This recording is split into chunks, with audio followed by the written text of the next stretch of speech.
Good evening, everyone. Player45 here.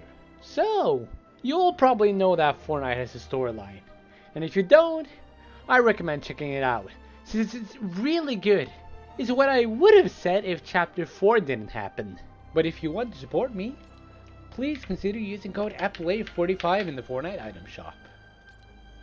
So Fortnite's story prior to Chapter 4 was really good and interesting. Chapter 1's story was very mysterious since we didn't know much. Chapter 2 is when we started learning a lot more about the story, like I.O., the last reality, etc. I also think Chapter 2 was the peak of the Fortnite storyline. And Chapter 3 was when a lot of things came to an end, like I.O. and the island we had spent all these years on. The Chapter 3 storyline was also really good, as long as we don't mention Fracture. Fracture felt like a huge turning point for the story, and not for the better.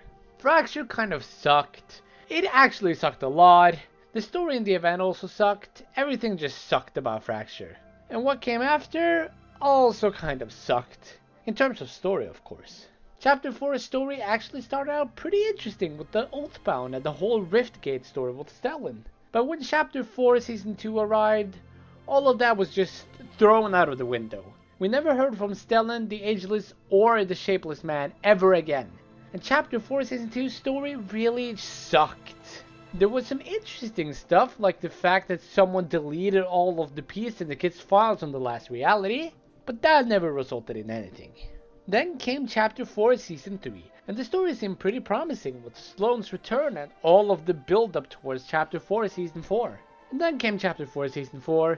It seemed very promising at the start, with Kato Thorne being a time-traveling vampire that collects various objects from the past. But then the whole story gets ruined by Kato Thorne being killed off-screen. And the time machine was also stolen. Off-screen. Then came Fortnite OG, and there was pretty much no story during that season. We know that Sloane sent Jones back in time to do something, but we don't know what.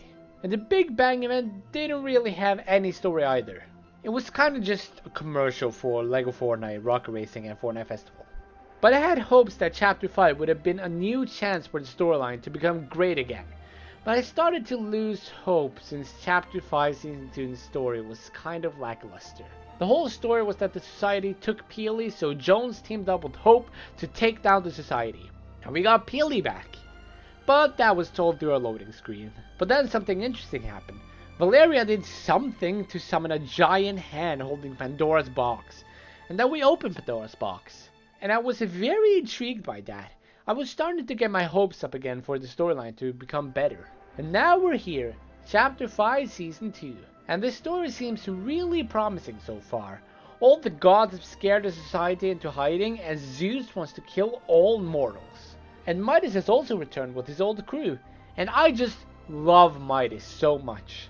Maybe a little too much. He's definitely my favorite Fortnite character. No other character can even compete. So with Midas' return, I have very high hopes for the future of the Fortnite storyline.